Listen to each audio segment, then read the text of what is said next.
J'ai compris. Alors, bonjour Christine. Bonjour Ania Maria.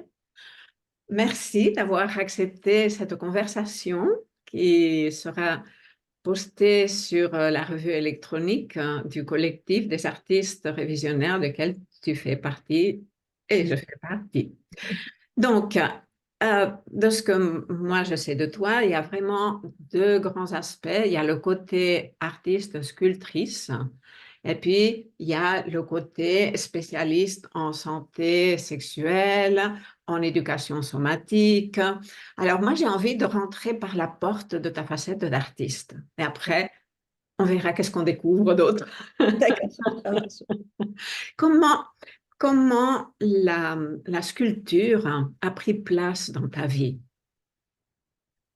Alors, la sculpture, elle a pris place dans ma vie il y a maintenant à peu près 10 ans, quand je suis retournée à la Terre et je suis allée à l'atelier de Michel de Turance. J'ai voulu retoucher la céramique. Je touchais la céramique quand j'étais petite, je l'ai retouchée vers 20 ans et il y a une dizaine d'années, j'ai eu envie d'y retourner. Et j'ai commencé à sculpter dans des petits bols en porcelaine. J'ai commencé à sculpter des fleurs. Voilà, c'est comme ça que c'est revenu la sculpture de la porcelaine. Elle te permet quoi, la sculpture? Alors, sculpter dans la terre, dans la porcelaine, ça me permet de tracer, de faire des tracés toujours plus fins, d'affiner la matière, de vraiment laisser des empreintes qui donne de la forme, qui donne ça me permet le multidimensionnel aussi, la, la sculpture de la porcelaine, ouais, dans la matière. Mhm. Mhm. Ça me permet aussi de commencer à... Parce que je ne sais jamais trop, en fait, il y a l'empreinte du végétal, de la fleur ou de la feuille. Puis après, quand je sculpte, ben, je me laisse porter. Puis ça permet aussi, ça m'enroute mon imaginaire. Il y a quelque chose qui se développe tout d'un coup au niveau de l'imagination en lien avec le tracé sous les doigts. C'est comme un mouvement un peu de tout le corps et ça ouvre aussi cette dimension de l'imaginaire. Ça me permet de rêver. Ah, ah. Ok, mais à côté de tout ce monde onirique, tu as aussi des facettes très terre à terre, très Oui, concrètes. Alors, j'aimerais que tu nous en parles. alors très très très pratico-pratique, ça permet je sculpte des lampes en fait. Dans la Oui. porcelaine, les deux demi-sphères créent une lampe scintillante que j'ai appelée Luna. Il y en a une derrière moi. Et Oui. du coup, ça me permet que plus je sculpte dans les empreintes du végétal, plus en fait la lumière, elle va avoir des autres reflets et ça va aussi avoir des autres fréquences. Ça va faire des vibrations de la lumière différentes dans la sculpture. Oui, j'avais vu dans le dernier salon que tu déclinais les lunas. Il y avait toute une déclinaison des lunas. Oui, Comment s'est apparu ce concept de luna? alors ce concept de Luna, bah justement, il est apparu dans les ateliers de Michel de Turance. J'ai d'abord, quand j'étais retournée créer, j'ai voulu tourner. Donc, j'avais quelque chose de très rigide. J'ai appris à tourner. Donc, pendant 1 an, voire même 2 ans, j'ai tourné des vases. J'ai voulu faire des cylindres. Et j'étais encore dans quelque chose de très utilitaire. Puis après, j'avais envie de plus du tout être dans l'utilitaire et j'ai commencé à créer des boules, en fait, en porcelaine.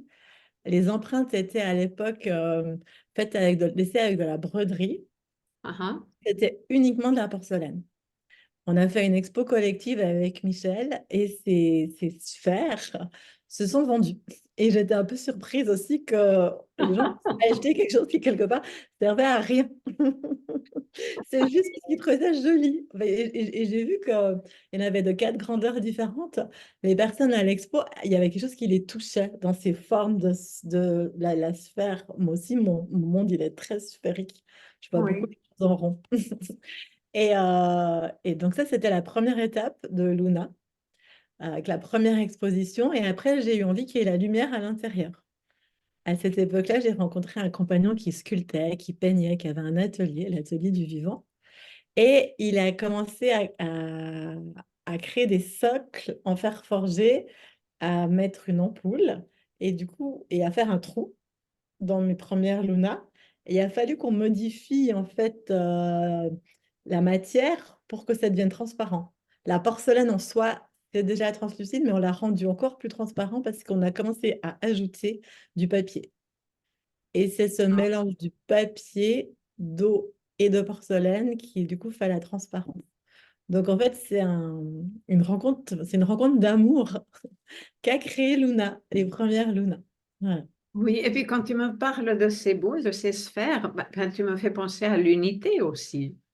C'est ça, parce qu'en fait, c'est deux parties qui se remettent en une. En fait, c'est deux demi-sphères que je, que je mets ensemble et qu'après je sculpte. C'est l'unité. Et puis, les premières sphères étaient toujours avec de la broderie, avec du tissu. Et après, j'ai passé à ma rencontre avec le monde du végétal. D'accord.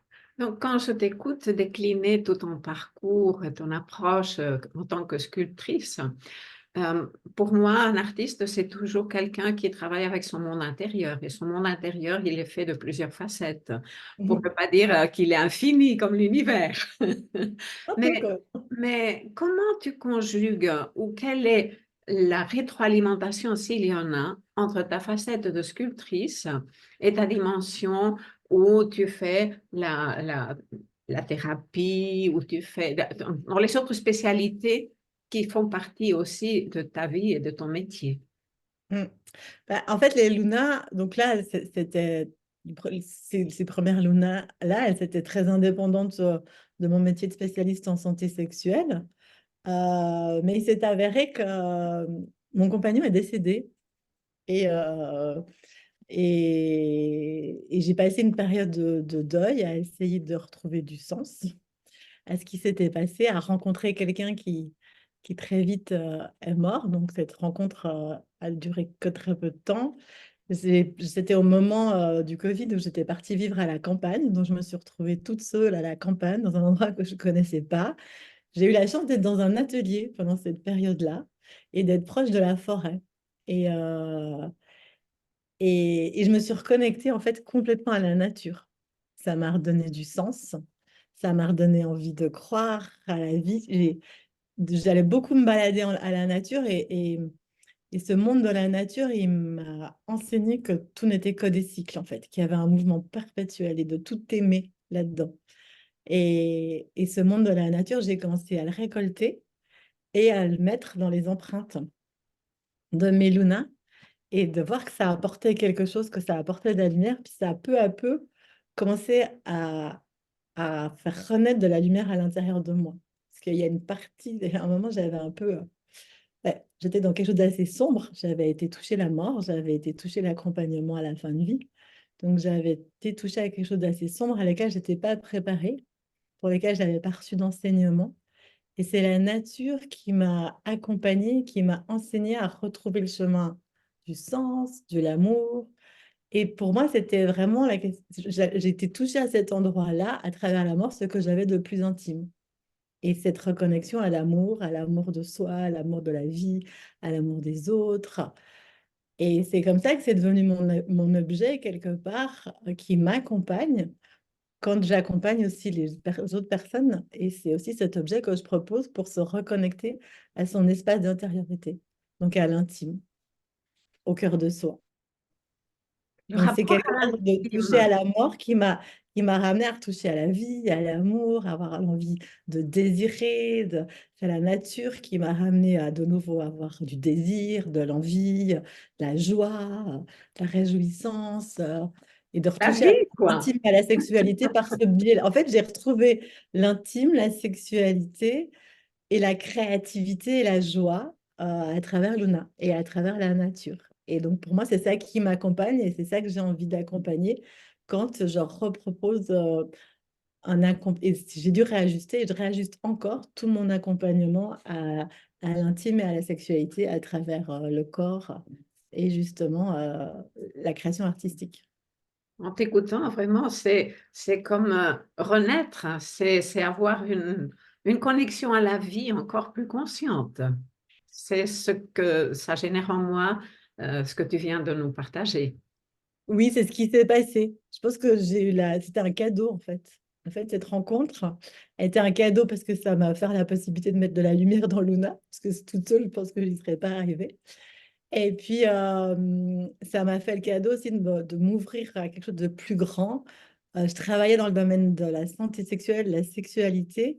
J'étais déjà revenue du Québec il y a 10 ans en me disant qu'il y avait quelque chose de plus large à aller explorer sur cette question de la sexualité, donc d'ouvrir le focus à l'intime.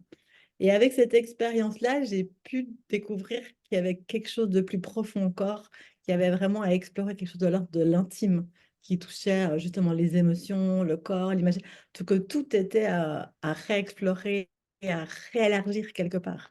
Et c'est la mort qui amène ça, en fait. C'est la fin de vie qui permet de découvrir la vie. Je ne suis pas très originale dans mes explorations. La vie et la mort, on ne peut pas les séparer, hein. C'est ça. C'est Et aussi du coup, une unité. et du coup, la sexualité, ça s'inscrit complètement là-dedans et ça m'a vraiment amené le cycle de la vie, la nature et la nature m'a aussi appris enseigné que tout était bon en fait, que même quand il y a les périodes de l'automne, quand il y a les feuilles qui tombent, quand il y a des fleurs qui se fanent, tout est super ok en fait. La nature, elle balaye le jugement, en tout C'est cas. ça, c'est ça, c'est cool. Donc, tu as une facette où tu es seule dans ton atelier et tu as une facette où tu es en accompagnant des personnes. Tu le fais en individuel, tu fais des ateliers, tu fais comment? Alors, je fais des accompagnements individuels avec des soins, parce que la nature m'a aussi donné aujourd'hui des autres outils, hein. J'accompagne effectivement à travers le corps, l'expression artistique. Donc, moi, j'ai cette éducation somatique, hein, qui permet des immersions corporelles que je fais aussi quand je crée mes lunas, hein.